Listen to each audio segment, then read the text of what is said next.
เ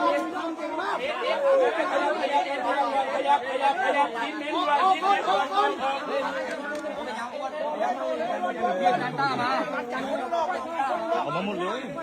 อะไรนั่งอยู่เรื่องมาเลยเอาสู่วอยนะให้เลย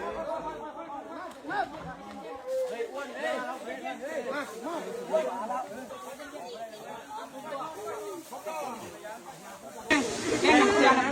แต่คนละห้องอันนี้ห้องบนเดินหัวหน้าเลยตัวนี้ใหญ่มากดีใจมากเลยทำไมว่าไงทำไมวะ